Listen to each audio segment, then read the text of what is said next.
बिस्मिल्लाहिर्रहमानिर्रहीम। अस्सलामु अलैकुम। Chapter number 9 solutions.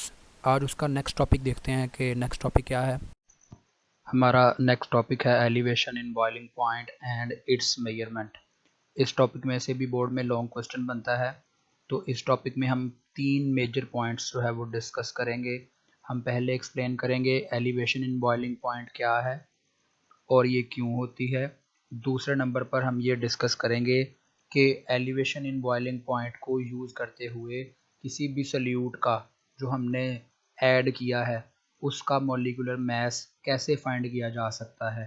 और तीसरे नंबर पर एलिवेशन इन बॉइलिंग पॉइंट को कैसे मेजर करते हैं। तो ये 3 जो है वो मेन इस टॉपिक की चीज़ें हैं जो हम डिस्कस करेंगे। इस टॉपिक में से बोर्ड में लॉन्ग क्वेश्चन 2 तरीके से आया हुआ है। मैंने टॉपिक के 3 पार्ट्स आपको बताए हुए हैं। तो एक लॉन्ग क्वेश्चन में पहले 2 पार्ट्स जोड़ के एक लॉन्ग क्वेश्चन बनाया हुआ है और दूसरा जो क्वेश्चन है जो बोर्ड में आया हुआ है उसमें पहला और तीसरा पार्ट जोड़ा हुआ है। यानी एक में आपसे एलिवेशन एंड बॉइलिंग पॉइंट के साथ ये पूछा गया है कि मॉलिक्यूलर मास कैसे फाइंड कर सकते हैं सल्यूट का। दूसरे में एलिवेशन एंड बॉइलिंग पॉइंट के साथ उसकी मेजरमेंट का तरीकाकार पूछा हुआ है। तो ये 2 तरह से जो है लॉन्ग क्वेश्चन बोर्ड में आया हुआ है। आपको बताया कि जी टॉपिक के 3 जो हैं पार्ट हैं। तो उनमें पहला जो हिस्सा है एलिवेशन इन बॉइलिंग पॉइंट, उसको एक्सप्लेन करते हैं कि एलिवेशन इन बॉइलिंग पॉइंट क्या होती है। हमारे पास कोई एक प्योर सॉल्वेंट है। प्योर सॉल्वेंट को हम यूज़ करते हुए उसका बॉइलिंग पॉइंट नोट कर लेते हैं। जब हम उस प्योर सॉल्वेंट के अंदर कोई non volatile non electrolyte solute add कर देते हैं तो वो सल्यूट उस सॉल्वेंट के पार्टिकल्स के साथ जाकर इंटरमॉलिक्यूलर फोर्सेस क्रिएट करता है, अट्रैक्टिव फोर्सेस क्रिएट करता है, जिसकी वजह से उसका वेपर प्रेशर कम हो जाता है। जब उसका वेपर प्रेशर कम हो जाएगा तो उसको बॉयल करने के लिए फिर हमें ज़्यादा टेम्परेचर देना पड़ेगा, ज़्यादा हीट देनी पड़ेगी। तो यहाँ पर एलिवेशन इन बॉइलिंग पॉइंट यही चीज़ है कि एक सॉल्वेंट था, उसका बॉइलिंग पॉइंट पहले हमारे पास मौजूद था। जब हम उस सॉल्वेंट को सॉल्यूशन फॉर्म में ले जाते हैं तो उसका बॉइलिंग पॉइंट इंक्रीज हो जाता है। तो उसके बॉइलिंग पॉइंट में कितना इजाफा आया उसे ही हम एलिवेशन इन बॉइलिंग पॉइंट कहते हैं, उसे ही हम डिस्कस करने लगे हैं अब यहाँ पे। तो सबसे पहली बात यह है कि एलिवेशन इन बॉइलिंग पॉइंट का मतलब क्या है। उसका मतलब ये है increase in boiling point of solvent in solution form, कि सॉल्वेंट जब सॉल्यूशन फॉर्म में आ जाता है उसके बॉइलिंग पॉइंट में जो इजाफा हुआ है उसको हम कह रहे हैं एलिवेशन इन बॉइलिंग पॉइंट। वो क्यों हुआ है? Due to presence of non volatile solute. उसके अंदर नॉन वोलाटाइल सल्यूट हमने ऐड कर दिया, इस वजह से उसके बॉइलिंग पॉइंट में इजाफा हुआ है। और आगे लिखा है कि किसके मुकाबले में हम उस बॉइलिंग पॉइंट को कंपेयर कर रहे हैं, as compare to the boiling point of pure solvent. यानी प्योर सॉल्वेंट का बॉइलिंग पॉइंट कम था और जब सॉल्वेंट सॉल्यूशन फॉर्म में कन्वर्ट हो गया तो उसका बॉइलिंग पॉइंट ज्यादा हो गया। क्यों ज्यादा हुआ? Due to the presence of non volatile solute. पहले ये चीज डिस्कस करते हैं कि why elevation in boiling point takes place. Boiling point में इजाफे की वजह क्या है? तो सिंपल सी बात है, हमारे पास एक प्योर सॉल्वेंट है, उस सॉल्वेंट का कोई ना कोई वेपर प्रेशर मौजूद है।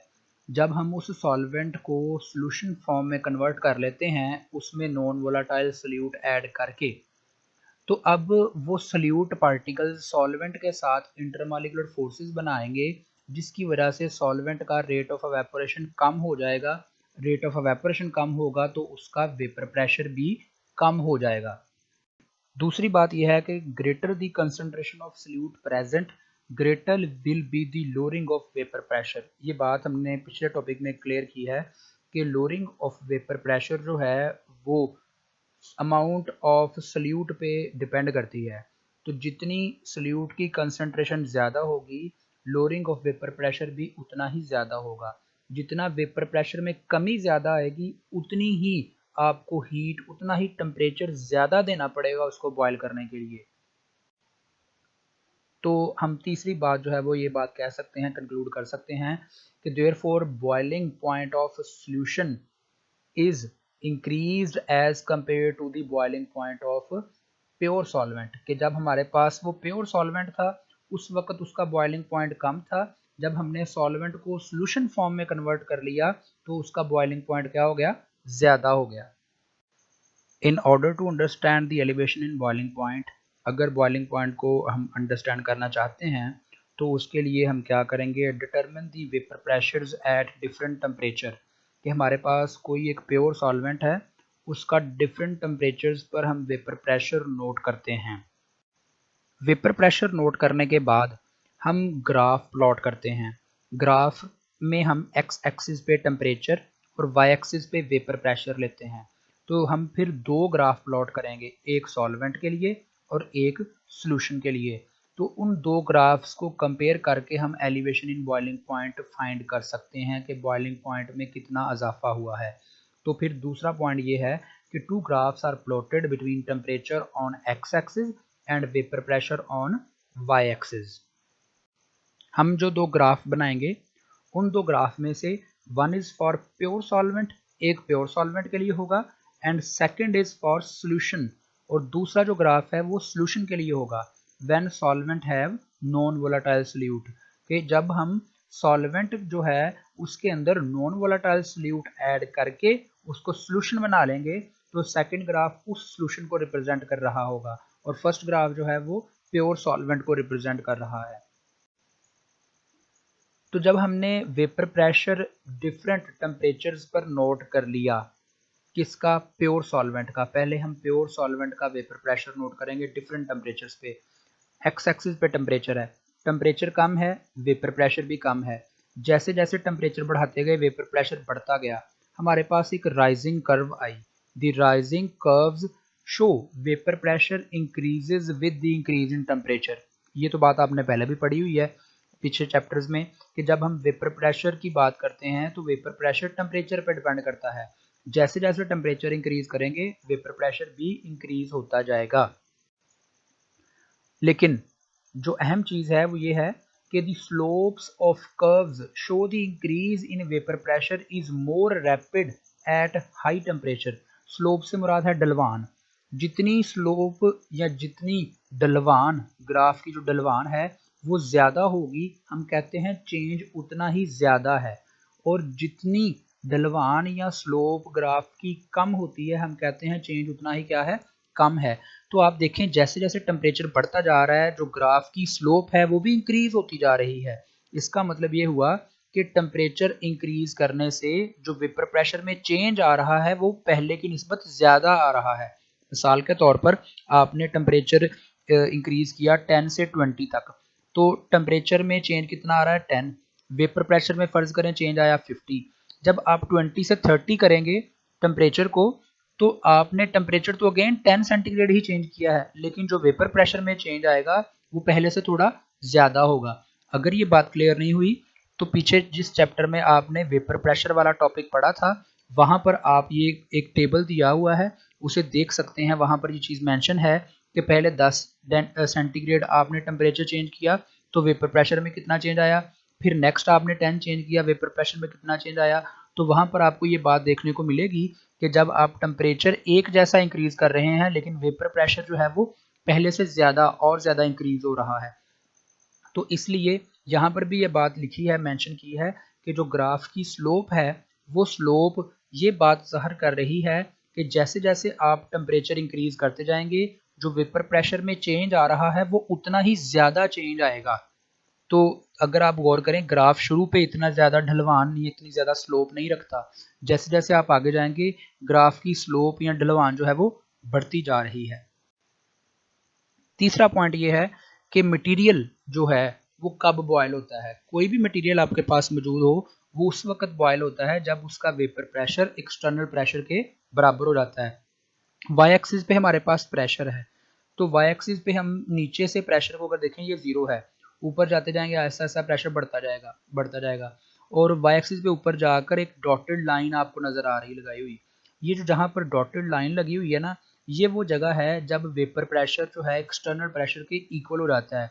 यानी इस जगह जो प्रेशर है उसकी वैल्यू 760 टॉर या 760 mmHg है। जब हमारे किसी लिक्विड का प्रेशर भी इस पॉइंट के, इस डॉटेड लाइन के बराबर हो जाता है तो हम कहते हैं कि हमारा वो लिक्विड क्या हो गया है, बॉयल हो गया है। दो तरह की कर्व्स या दो ग्राफ्स जो है आपको नजर आ रहे हैं। इनमें एक कर्व है ए बी, जो ए बी कर्व है वो प्योर सॉल्वेंट को रिप्रेजेंट कर रही है। और ये बात मैं पहले भी बता चुका हूँ, जैसे जैसे आप टेम्परेचर इंक्रीज करेंगे वेपर प्रेशर इंक्रीज होता जाएगा। पहले टेम्परेचर कम है, वेपर प्रेशर कम है, आहिस्ता आहिस्ता टेम्परेचर इंक्रीज किया और वेपर प्रेशर भी इंक्रीज हो गया। फिर एक स्टेज आई जब वेपर प्रेशर की वैल्यू एक्सटर्नल प्रेशर के बराबर हो गई। उस वक्त आपकी कर्व ऊपर वाली डॉटेड लाइन को टच करती है, जो जिसके बारे में मैंने पहले आपको बताया था कि ये जो डॉटेड लाइन है ये एक्सटर्नल प्रेशर की वैल्यू को रिप्रेजेंट करने के लिए है। तो जब कर्व ने डॉटेड लाइन को टच किया उस पॉइंट का नाम हमने बी रख दिया। अब ए और बी ये वो कर्व है जो आपके प्योर सॉल्वेंट के वेपर प्रेशर को जाहिर कर रही है टेम्परेचर के अलोंग। तो अब बी पॉइंट पर जाकर वेपर प्रेशर एक्सटर्नल प्रेशर के इक्वल हो गया। तो बी पॉइंट से हमने नीचे डॉटेड लाइन ड्रा की टेम्परेचर एक्सिस पे, जहां पर जाके उसने टेम्परेचर एक्सिस पे कट किया तो हमने कहा ये वो टेम्परेचर है जिस टेम्परेचर पर ये प्योर सॉल्वेंट बॉयल हो गया है। तो उस पॉइंट को हमने T1 से इंडिकेट किया है। तो इसलिए ये बात मेंशन की है, the curve A B is for pure solvent, ये प्योर सॉल्वेंट के लिए है। Its vapour pressure becomes equal to external pressure at T1 temperature. इस कर्व ए बी से हमें ये पता चल रहा है कि ए बी कर्व का वेपर प्रेशर एक्सटर्नल प्रेशर के इक्वल कब होता है, जब टेम्परेचर T1 हो जाता है। तो इसलिए हम कहते हैं कि T1 जो है ये वो टेम्परेचर है जिस टेम्परेचर पर हमारा प्योर सॉल्वेंट क्या हो गया है, बॉयल हो गया है। When non volatile solute is added, जब हमने नॉन वोलाटाइल सोल्यूट ऐड कर दिया, इट्स वेपर प्रेशर डिक्रीज, उसका वेपर प्रेशर भी डिक्रीज हो गया। अब हमने सोल्यूशन बना लिया है। अगेन हर टेम्परेचर पर जैसे जैसे आपने पहले नोट किया ग्राफ बनाया वैसे वैसे ही हर टेम्परेचर पर आपने क्या किया, वेपर प्रेशर नोट किया और ग्राफ बनाना शुरू कर दिया। The curve C D is representing the vapour pressure of solution at different temperature. तो दूसरी कर्व जो है वो सोल्यूशन को रिप्रेजेंट करने के लिए है। तो कॉन्सेप्ट मैं आपको पहले दे चुका हूं कि जब हमने नॉन वोलेटाइल सोल्यूट ऐड किया उसकी वजह से वेपर प्रेशर कम हो गया। तो अब वेपर प्रेशर को एक्सटर्नल प्रेशर के इक्वल लाने के लिए हमें पहले की निस्बत थोड़ा ज्यादा टेम्परेचर देना पड़ता है। तो अब जब आप दूसरा ग्राफ देखते हैं तो उससे आपको पता चलता है कि डी वो पॉइंट है जब आपका सॉल्यूशन का वेपर प्रेशर एक्सटर्नल प्रेशर के बराबर हुआ। अब डी पॉइंट से नीचे टेम्परेचर एक्सिस पे डॉटेड लाइन ड्रा करेंगे तो आपको वो T2 पॉइंट पे कट करके नजर आएगी। तो अब T2 वो टेम्परेचर है जिस टेम्परेचर के ऊपर आपका जो सॉल्यूशन है वो क्या हुआ होगा, बॉयल हुआ होगा। तो इसलिए हम ये बात कहते हैं कि according to the curve, curve के मुताबिक या हमारा जो कॉन्सेप्ट है जो हमने पहले दिया है आपको उसके मुताबिक more heat is required to make the vapour pressure of the solution equal to the external pressure.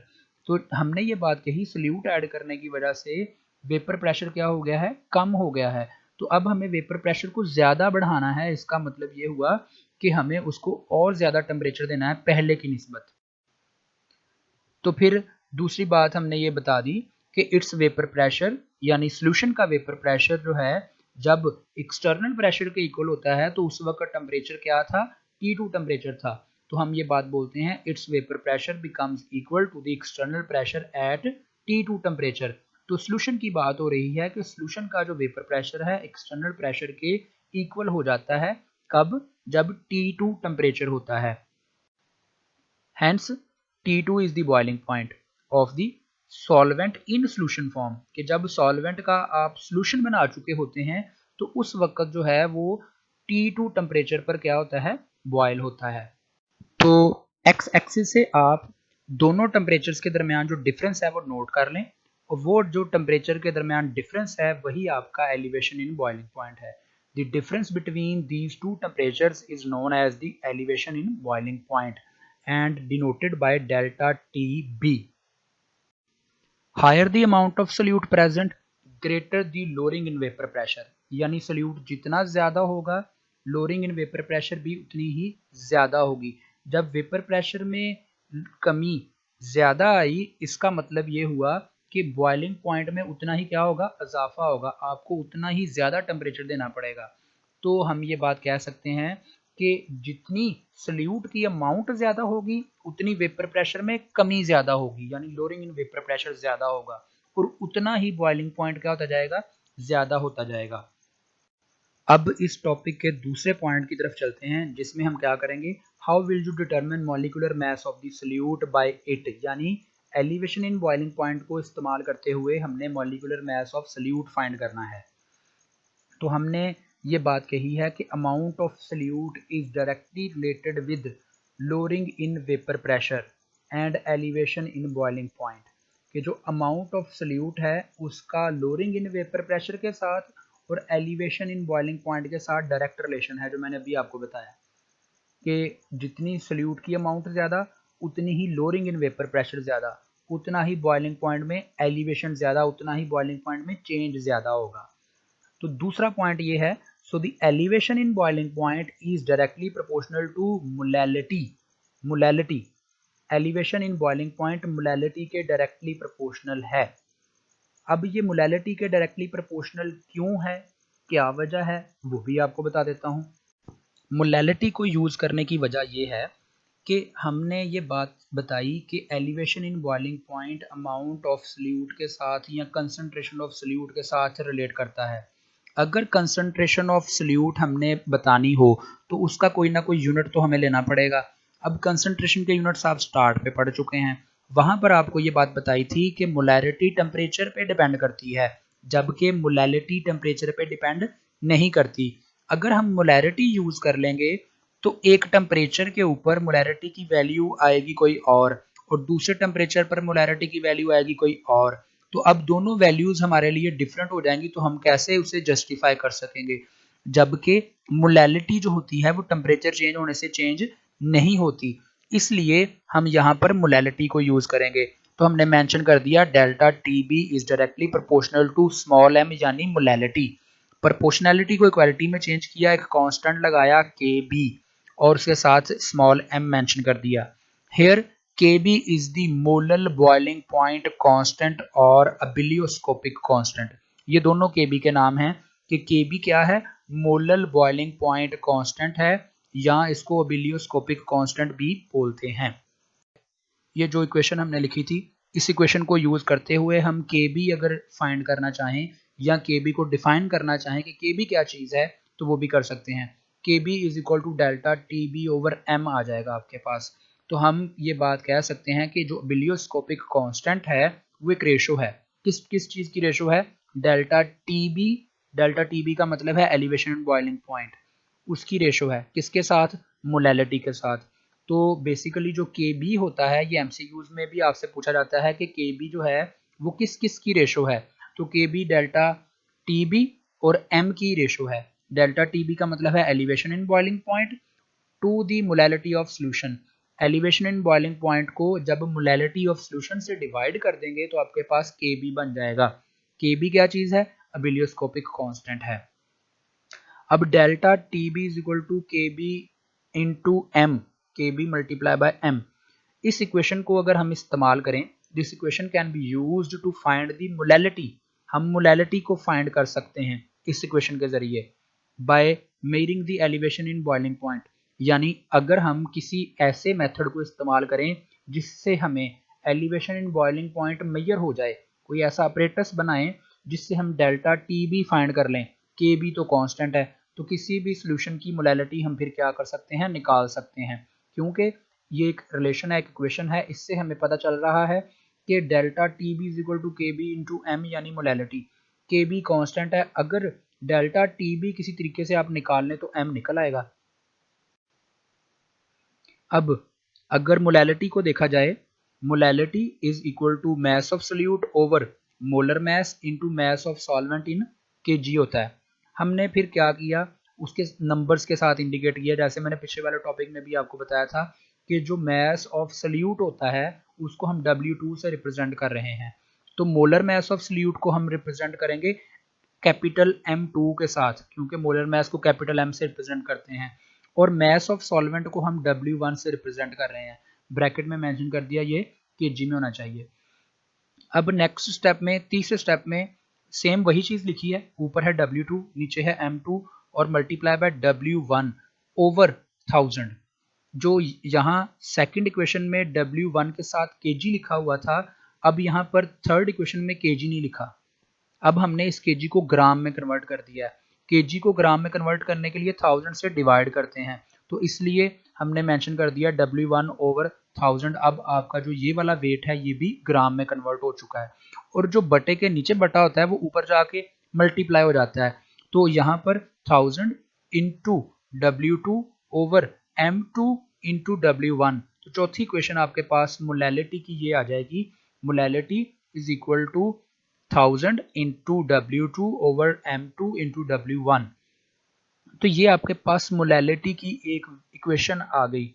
Molality की ये जो वैल्यू है इसको हम पुट करते हैं अपनी पहले वाली इक्वेशन में, delta TB equal to KB into M। इस इक्वेशन में हम मोलैलिटी की वैल्यू पुट करते हैं।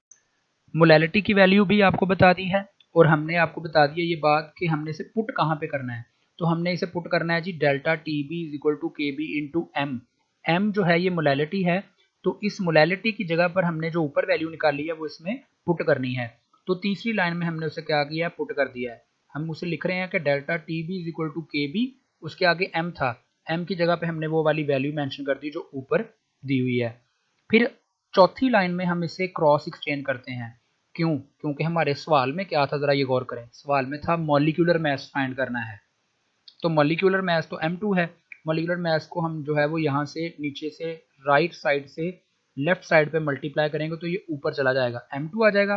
तो डेल्टा TB लेफ्ट साइड से जब राइट साइड पे आएगा तो नीचे आके डिवाइड हो जाएगा। अब अगर आप गौर करें तो आपके पास एक इक्वेशन आ गई, जिस इक्वेशन को यूज करते हुए आप मॉलिक्यूलर मास फाइंड आउट कर सकते हैं। कैसे? पहले जो इक्वेशन थी उसमें हम मोलैलिटी फाइंड कर सकते थे, अब ये जो इक्वेशन है ये हमें मॉलिक्यूलर मास बताने के लिए है। KB एक कांस्टेंट है, आपको पता है। जो सोल्यूट आपने ऐड किया है उसकी अमाउंट W2 वो भी आपको पता है। जो सॉल्वेंट आपने लिया उसकी अमाउंट W1 उसका भी आपको पता है। Delta TB elevation in boiling point, अगर आप किसी मेथड के जरिए elevation in boiling point measure कर लेते हैं तो वो वैल्यू यहाँ पुट करें, मल्टीप्लाई बाय 1000 करें तो M2 आपके पास निकल आएगा। तो हम ये बात मेंशन कर सकते हैं, this equation can be use to find the molecular mass of solute. हम molecular mass of solute find कर सकते हैं। कैसे? By measuring the elevation in boiling point. अगर हम elevation in boiling point measure कर लें तो वो वैल्यू यहाँ पुट करें, KB W2 W1 ये सारे आपको पता होंगे, तो आपके पास मोलैलिटी निकल आएगी। टॉपिक के तीसरे पॉइंट की तरफ बढ़ते हैं, जिसमें हमने क्या करना है जी, measurement of elevation in boiling point करनी है। एलिवेशन इन बॉइलिंग पॉइंट को मेजर कैसे करेंगे, उसके लिए एक मेथड है लैंड्सबर्गर मेथड। ये बर्गर खाने वाला नहीं है, ये साइंटिस्ट नेम है, लैंड्सबर्गर मेथड। तो इसके लिए बताया जा रहा है कि this is the best method to measure the elevation in boiling point. Elevation in boiling point को मेजर करने के लिए ये सबसे बेहतरीन तरीकाकार है, और इसका जो ऑपरेटस है वो 4 मेजर पार्ट्स पे मुश्तमिल है। वो पार्ट्स भी आपको मैं बताता हूँ, गिनवा देता हूँ। पहला पार्ट है an inner tube with hole in its side, this tube is graduated. अब मैंने रेड डॉट से जो है ये ट्यूब जो है वो इंडिकेट की हुई है, सर्कुलेट की हुई है। जो लाल रंग के दाने हैं, डॉट्स हैं, वो इस ट्यूब को सर्कुलेट कर रहे हैं, यानी इसके इर्द गिर्द मौजूद हैं। ये जो लाल दानों के अंदर आपको गिरी हुई ट्यूब नज़र आ रही है, इस ट्यूब की बात हो रही है। ये एक इनर ट्यूब है। अगर आप गौर करें तो आपको इसके अंदर एक सुराख का भी मेंशन किया हुआ है, बताया हुआ है hole for vapours to escape. यहाँ पर एक छोटा सा सुराख होता है। तो ये जो अंदर ट्यूब है इसकी बात हो रही है, an inner tube with hole in its side, उसकी एक साइड पे सुराख है। This tube is graduated. Graduated का मतलब ये नहीं है कि इसने 14 जमातें पढ़ी हुई हैं। ग्रेजुएटेड का मतलब ये है कि उसके ऊपर लाइंस लगी हुई हैं वॉल्यूम मेजर करने के लिए, यानी कि ये हमें वॉल्यूम भी बताती है साथ साथ। दूसरा पार्ट क्या है? दूसरा पार्ट आपकी बुक में जो दी हुई डायग्राम है उसमें नजर नहीं आ रहा। मैंने लेफ्ट साइड पे ब्लैक कलर के एरो से इंडिकेट किया हुआ है कि दूसरा पार्ट यहाँ पर मौजूद होता है। वो दूसरा पार्ट क्या है? A boiling flask which sends the solvent vapors into the graduated tube through a rose head।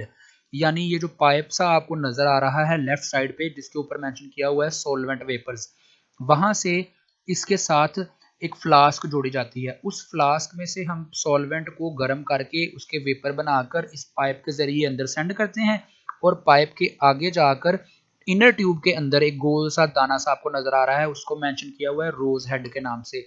जिस तरह नमक दाने के ऊपर छोटे छोटे सुराख होते हैं, इस तरह इस रोज हेड के ऊपर छोटे छोटे सुराख हैं। इन सुराखों में से वो वेपर्स फिर बाहर निकलते हैं। अब यहाँ पर आप डायग्राम के जरिए क्लियरली देख सकते हैं कि जो दूसरा पार्ट है वो फ्लास्क, वो कहाँ पर मौजूद है। आपको जो डायग्राम दिखाई है वो सिर्फ ये अंदर वाली जो ट्यूब है बस ये दिखाई हुई है। ट्यूब एक स्टैंड के साथ फिट की हुई है, और उस ट्यूब के साथ हमने लेफ्ट साइड पे वो फ्लास्क दिखाई है आपको, जहाँ पर ए लिखा हुआ है। उस फ्लास्क के अंदर आपका सॉल्वेंट मौजूद है। उस सॉल्वेंट को आप हीट करके वेपर्स बना के, ये जो पाइपलाइन डिलीवरी ट्यूब के नाम से इंडिकेट नजर की गई है, उसके जरिए आप क्या करते हैं, फिर उसे इनर ट्यूब के अंदर सेंड करते हैं। तीसरा पार्ट जो है वो क्या है, उसको भी अब लाल रंग के दानों से मैंने सर्कुलेट करके मेंशन किया हुआ है, an outer tube. Outer tube क्यों लगाई है, वजह बताता हूँ आपको। Which receives the hot solvent vapours coming from the side of the hole of the inner tube. जो इनर ट्यूब है इसके सुराख हमने क्यों रखा था, इसलिए कि अगर वेपर्स का प्रेशर अंदर बन जाए तो सुराख के जरिए बाहर निकल जाए। अब ये जो आउटर ट्यूब है वो उन गर्म वेपर्स को अपने अंदर रखने की जगह प्रोवाइड करती है, यानी कि वो वेपर्स यहाँ इसके अंदर आकर रह सकते हैं। और दूसरी बात, ये जो ट्यूब है इसके अंदर हवा मौजूद है। हवा एक बैड कंडक्टर है, ताकि हीट जल्दी ट्रांसफर ना हो और आपका टेम्परेचर मेजरमेंट जो है वो एग्जैक्ट ठीक सही तरीके से किया जा सके। तो जो हमारी इनर ट्यूब थी उसके इर्द गिर्द हमने एक आउटर ट्यूब भी लगाई है, जो कि सॉल्वेंट के वेपर्स को रिसीव करती है, जो कि सुराख के जरिए से बाहर निकल रहे थे। जो चौथा पार्ट है इस अपरेटस का वो है थर्मोमीटर। थर्मोमीटर को मैंने ज़ाहिर करने के लिए इधर एक ब्लैक एरो लगाया हुआ है डायग्राम के ऊपर, तो वहां से आप देखें ऊपर मेंशन किया हुआ है बेकमैन थर्मोमीटर। वो थर्मोमीटर इनर ट्यूब के अंदर लगाया है, क्यों, ताकि हम बॉइलिंग पॉइंट नोट कर सकें, टेम्परेचर नोट करना है। और थर्मोमीटर जो है वो कितना सेंसिटिव है, वो 0.01 केल्विन तक टेम्परेचर को नोट कर सकता है। तो ये एमसीक्यूज भी आपसे पूछा जा सकता है कि जो लैंड्सबर्गर मेथड में हमने थर्मोमीटर यूज किया था उसका लीस्ट काउंट क्या था, यानी कम से कम वो कितना टेम्परेचर नोट कर सकता था, 0.01 केल्विन। अब आपको इसकी मेजरमेंट का प्रोसेस एक्सप्लेन करते हैं। हम मेजरमेंट कैसे करते हैं, उसके लिए the solvent is placed in the inner tube. हमने इनर ट्यूब के अंदर सॉल्वेंट डाल दिया। और दूसरा काम, some solvent is also taken in the separate flask. जो मैंने आपको डायग्राम दिखाई थी उस फ्लास्क में कुछ सॉल्वेंट था, तो सॉल्वेंट की थोड़ी सी अमाउंट हमने उस सेपरेट फ्लास्क में भी ले लेनी है। तीसरा काम, vapours of the solvent from flask are sent into the inner tube. हमने उस फ्लास्क को फिर गर्म करना है, इस ट्यूब को कुछ नहीं कहना। उस फ्लास्क को गर्म करेंगे तो उसके अंदर से वेपर बनेंगे पाइप के जरिए, जो यहाँ पर आपको डायग्राम दिखाई हुई है जिसमें मेंशन है सॉल्वेंट वेपर्स। तो सॉल्वेंट वेपर्स जो है इस पाइप के जरिए इनर ट्यूब के अंदर जाएंगे। रोज हेड में सुराख हैं, उन सुराखों से वो वेपर्स बाहर निकलेंगे। जो साइड पे हमने एक फ्लास्क ली है, फ्लास्क में भी कुछ सॉल्वेंट लिया है, उस सॉल्वेंट को हम हीट करेंगे। जब हम उसे हीट करेंगे तो उसके वेपर बनेंगे। तो वो वेपर पाइप के थ्रू, यहाँ पर डायग्राम में आपको मेंशन किया है कि सॉल्वेंट वेपर्स यहाँ से इनर ट्यूब के अंदर आएंगे, और इनर ट्यूब के अंदर आके रोज हेड के अंदर जो सुराख मौजूद है उन सुराखों से बाहर निकलेंगे। वेपर्स चूंकि गर्म होंगे, इसलिए जो इसके अंदर लिक्विड मौजूद है उस लिक्विड के साथ वो टकरा के अपनी हीट उसे ट्रांसफर करेंगे। इस तरह और वेपर आते जाएंगे, और जो यहाँ पर लिक्विड मौजूद है उसको गर्म करते जाएंगे।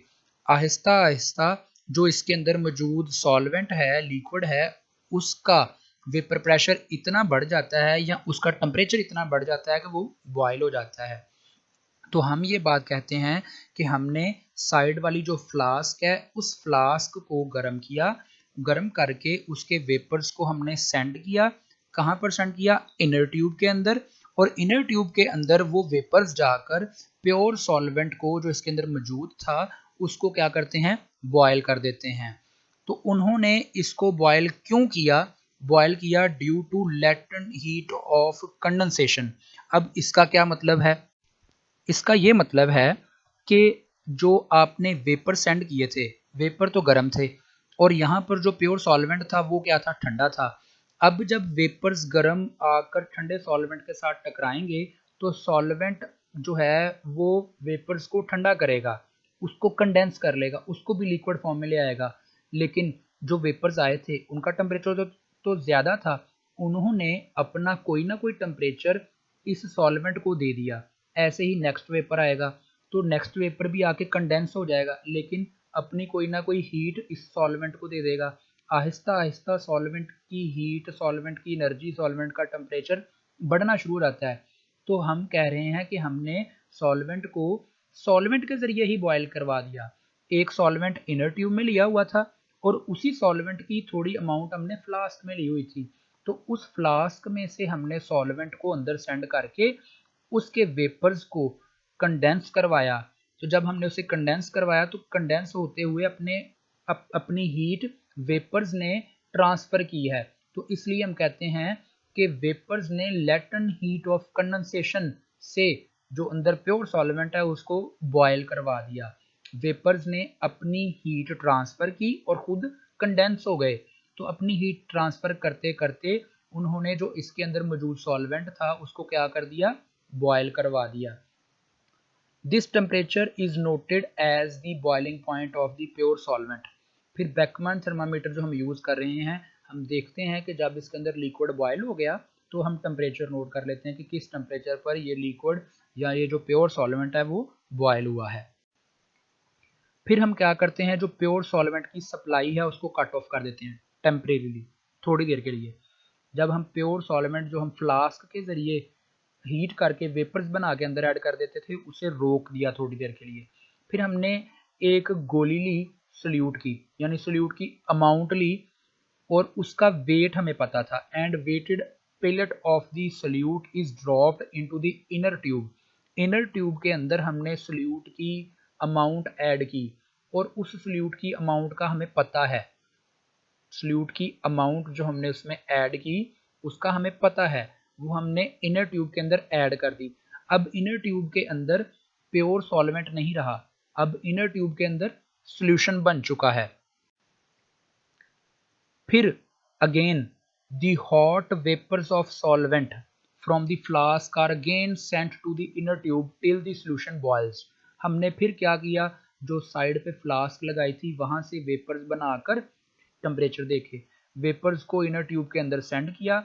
इनर ट्यूब के अंदर जो रोज हेड है वहां से वो वेपर बाहर निकलेंगे और आहिस्ता आहिस्ता जो सोल्यूशन है उसका टेम्परेचर इंक्रीज करना शुरू कर देंगे।